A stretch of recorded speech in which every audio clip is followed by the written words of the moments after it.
3, 2, 1. Magandang buhay mga kasilip!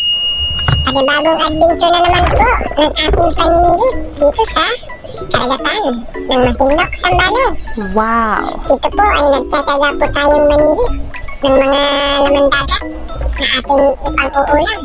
Dahil po kitang-kita nyo naman po na halos walang lumalangoy na isda.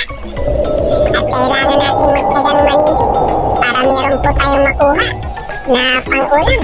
Dahil magagalit po si Mami Silip yan kung wala tayong may uuwi na pang-ulam. Dito po sa dagat namin, pagka hindi ka marunong sumilip at wala kang tsaga sumilip, wala kang makukuhang pang-ulam. Kaya tsaga-tsaga din, tulad dito, meron tayong nakitang pasilip-silip, isang tarian. Wow! Patay kang tarian ka! Sa ibang lugar po, tinatawag po itong labahita daw. Pero dito sa amin, tarian. Masarap po itong ipangat sa mangga, yung tuyo.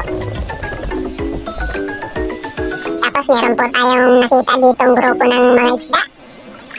Ito po ay tinatawag na helicopter dito sa amin. Bihira po namin kunin yan at mga maiilap. Ito na lang ang ating papanain. Ang tarian. Patay kang tarian ka. Pangat ka ngayon. Yan pong tarian na yan ay masarap. Masarap din pong ipagpulutan yan. Tapos, ikalabit mo ng ikalabit sa tabi mo. Pag yung medyo lasing ka na. Para may nakita pala akong pusit dito. Tutusukin ko na lang sana ito eh. Kaso hindi natusok. Hindi ko na kinalabit yung trigger eh. Kala ko, kayang-kaya lang sundutin eh. Akala ko patuloy parang creepy. Pagpakulay na sana ng sabaw yun. Sayang. Patuloy tayong naghahanap ng ating masikip. At isang tarian na naman ang ating nakita. Puro tarian na lang po ang ating nakikita. Ano ba yan? Pero salamat na rin at least. May napapana. Hindi tulad naman yung kung wala ka talagang mapana. Basta, kaya ng pagod. Napakalinis po ng dagat ng Masinloc, Zambales. Sobrang linis. Pati isda, wala nang lumalangoy. At may napansin po tayong kulay puti dito. At ating nilapitan. At sinikat-sikat. Isa palang pugita. Kulita. Parang tropa mo. Nakaisang 4 na, kulita na. Mahaba na ang gama. Yan po at kinikiliti lang po yan para lumabas sa kanyang butas. Sabay dakutin na agad. Tapos pagpatay niyan, let's go let's! Kinakagat po yan sa pagitan ng mata para mabilis na mapatay. Kasi pag di mo pinatay, aakyat po yan sa bangka. At andito si Aling Marites. Saan po may pusit? Turo mo naman, Aling Marites. At ayun! Wow! Ang galing magturo ni Aling Marites, may pusit niya. Patay kang pusit ka. Naibuga niya yung kanyang tinta. Masarap pa naman yung pangkulay sa sabaw ng sinigang. At medyo maliit po itong pusit na ito. Pero pwede na. Kahit may dala-dala pang tsupon. Oh no! Sana may mayroon pa tayong makita at masilip dito. May isda. Puro na lang ipiman. At tarian. Tarian na naman. Patay kang tarian ka. Pangat ka ngayon.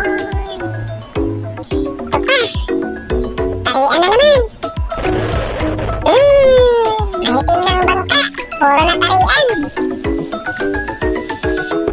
Gustong-gusto ni Mami Silip yan. Pang-pangat. Paborito niya yan. So meron tayong nakita ditong pagala-gala eh. Tinatawag nilang sa ibang lugar na matang pusa.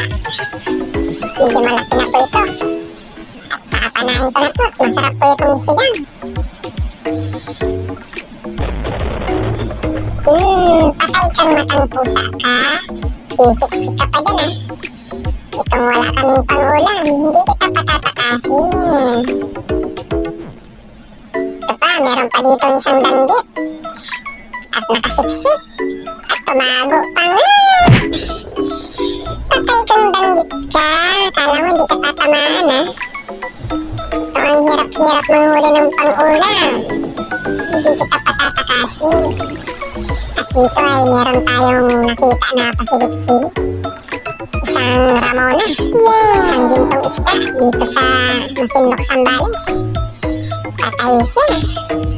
Masarap kong sabawan yan. Tapos sakto meron tayong pusit na pangkulay sa sinigang. Manamis-namis ang sabaw niyan.